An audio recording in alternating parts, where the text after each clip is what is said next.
You are watching the press preview, a first look at what's on the front pages as they arrive. It's time to see what's making the headlines with The Sun's chief political correspondent, Jack Elsom, and The Guardian's deputy political editor, Jessica Elgot. They'll be with us from now until just before midnight. So let's see what's on some of those front pages for you now. Well, the front of the Metro focuses on the Prime Minister's plan for a standing army of specialist police officers to crack down on far-right gatherings. A similar story on the front of the Eye, but it also includes warnings over a lack of police officers. The Express leads with Met Commissioner Saroli dodging questions about police handling of the riots. The Daily Mail focuses on the row on X between Sir Keir Starmer and billionaire Elon Musk, who tweeted that civil war is inevitable. The Times also draws attention to the war of words between the Prime Minister and Elon Musk. Far-right attacks should be seen as terrorism. Words from a leading former police chief. That's the headline from The Guardian. The Financial Times reports on the global stock market tumble over fears of a US recession.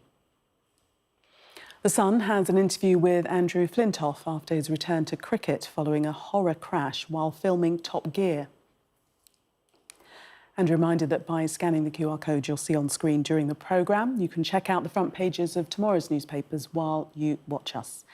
And we are joined tonight by Jack Elsom and Jessica Elgot. Welcome to both of you.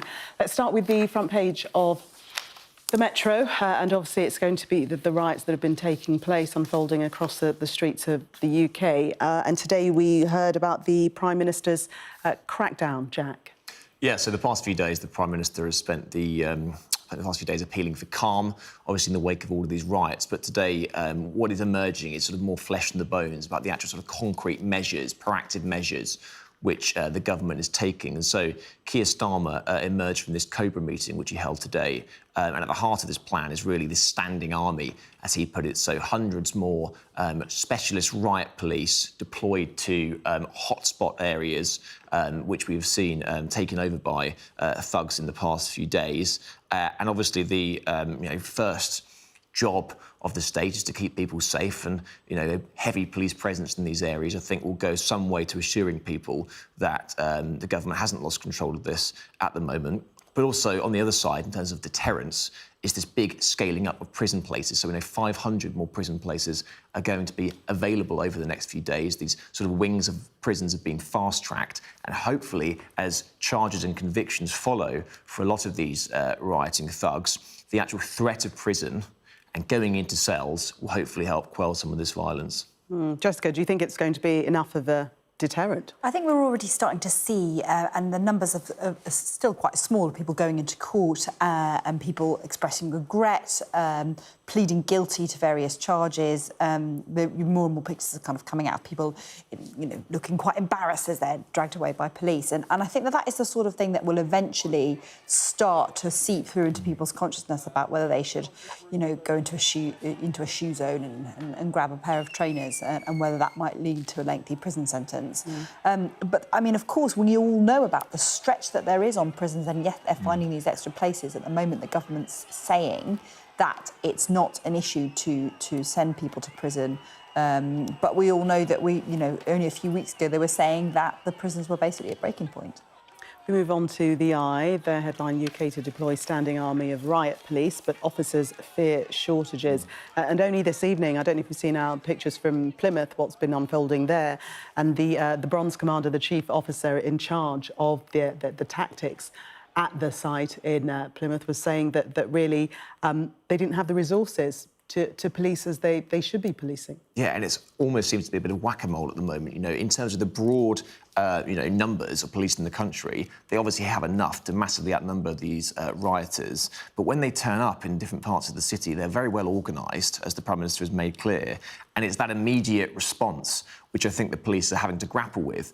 Obviously, the government always has that option of bringing in the army.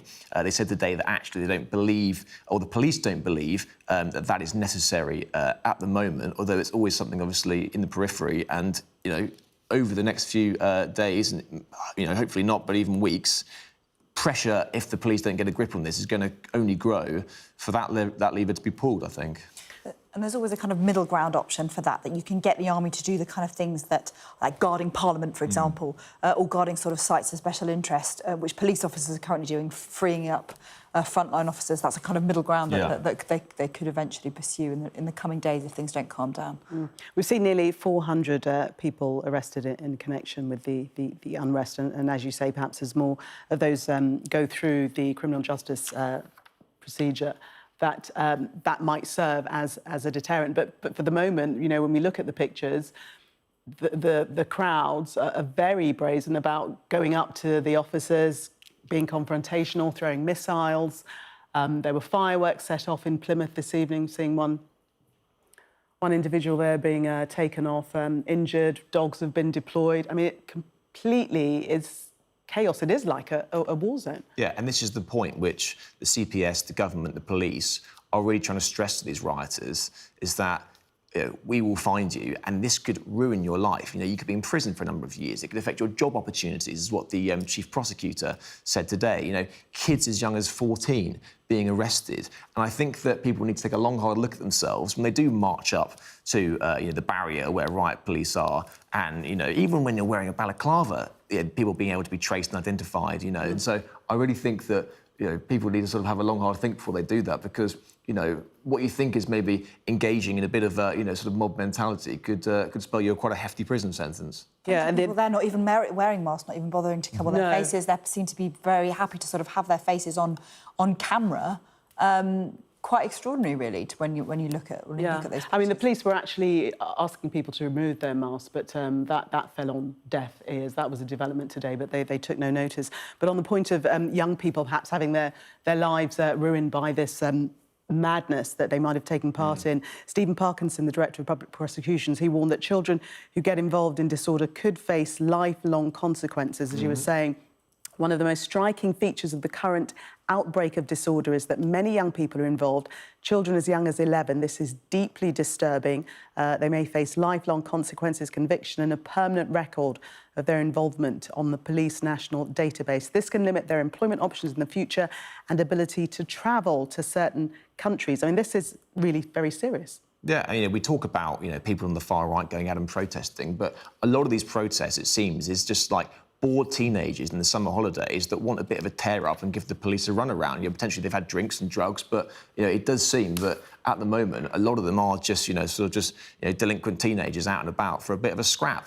And, you know, Stephen Parkinson makes the point in that, OK, listen, like, this may seem all sort of fun and games at the time, but in 10 years' time, 20 years' time, 30 years' time, you could be massively regretting this moment. So just stop and think before you chuck a Coke can or worse over at a police officer. Absolutely. Let's move to the Mail and this online row between Elon Musk and the Prime Minister.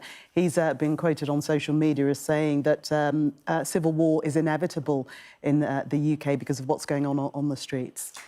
Yes, so Elon Musk, who's the owner of X, the formerly Twitter, was replying to a video that was posted. It was originally posted, but then grabbed again by someone else, but originally posted by Tommy Robinson. And he replied to it, showing disorder in Liverpool, saying civil war is inevitable. And the PM spokesman was asked about that today in the lobby briefing to journalists, and he said there was no justification for comments like that. And he sort of went on to criticise, saying that, of course, these people don't represent anything to do with the vast majority of people in Britain. And it's quite a strong response, I would say. You don't normally, you would see government spokesmen kind of shy away from making a kind of direct rebuttal about particularly sort of individuals or individual comments. But obviously Elon Musk is a very influential person because of, the way that X functions, the way that, you can, information or disinformation on that can spread very, very quickly. And so he's obviously seen as a person that Downing Street feels it's worth kind of taking on the arguments that he's trying to make. It's very interesting, isn't it? And like Jessica said, it was only last year that the British government were rolling out the red carpet for Elon Musk, and Rishi Sunak was almost sort of, falling over himself to try and ingratiate himself, exactly, in a sort of chat show interview. We do know that Elon Musk shoots from the hip and that he's declared war on the woke mind virus, and so potentially he comes as more of a sort of a right-wing voice in this. But, stirring this up on his own platform just seems, pretty unnecessary.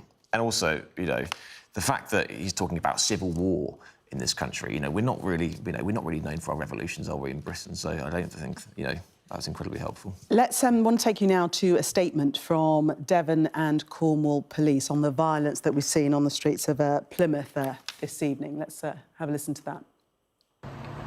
We continue to police in ongoing events in Plymouth with a high visible police presence. Specialist officers were deployed to the Guildhall in the city centre at around 3:30 p.m. today. During the evening, we've seen levels of violence across the city and several officers have sustained injuries. I would like to reassure the community that we are fully resourced at this time with a strong police presence. Violence will not be tolerated, hate will not be tolerated, and we continue to work with our partners to keep the people of Plymouth safe. Our approach to this operation was to enable peaceful protests, but people who are intent on committing public order and criminal offence have and will be dealt with robustly. This is the style of policing that we have delivered this evening and what our communities of Plymouth expect. Sadly, a number of individuals see fit to cause disorder. This type of behaviour is unacceptable within our communities, and our officers are fully trained to manage and de-escalate disorder as quickly as possible. The majority of people have behaved within the law, and I would like to thank them for this.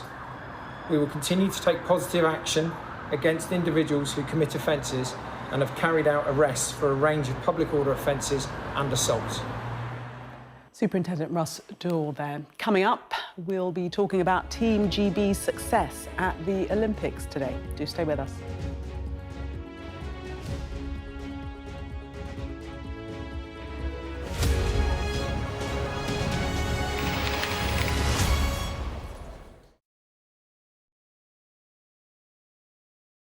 I got my Guinness World Record right here for the longest handstands on a skateboard.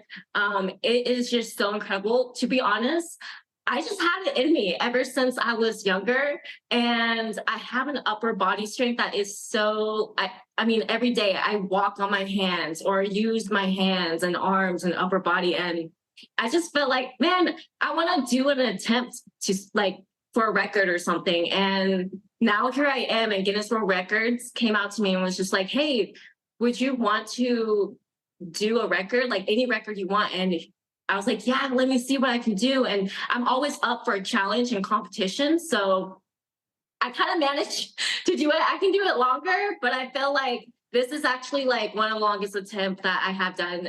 My friends say I can do longer, and who knows, maybe I'll beat that battle. I just love skateboarding and wanted to show people that my motto, no legs, no limits, anything is possible.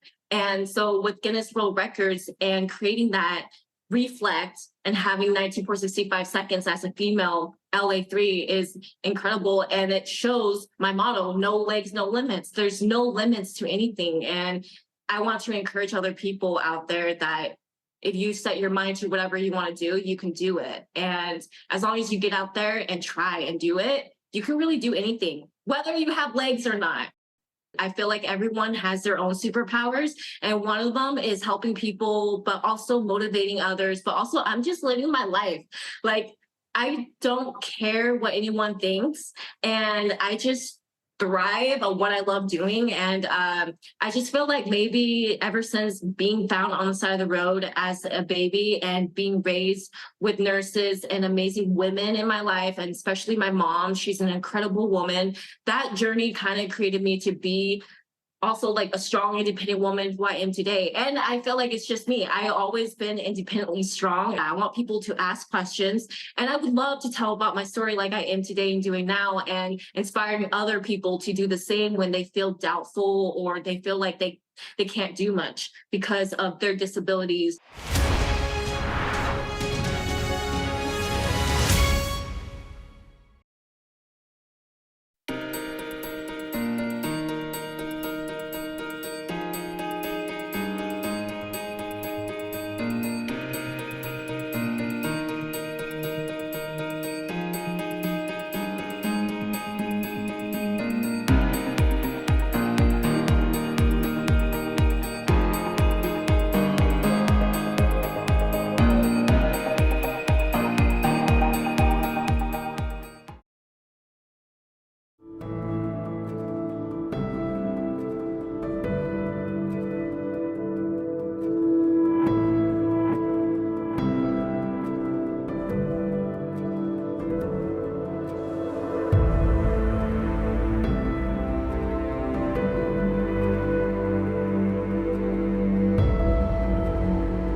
Welcome back. You are watching the press preview. Still with me, Jack Elsom and Jessica Elgot. Let's take a look at the Financial Times and this story concerning Rachel Reeves, which I think is basically about her using a different definition for debt in order to balance the books. Is that a fair summary? Yeah, exactly. So we're all trying to work out how is Rachel Reeves going to get through this budget in the autumn? How is she going to find that 22 billion black hole if she's ruled out a lot of the kind of main tax-raising measures that she could use?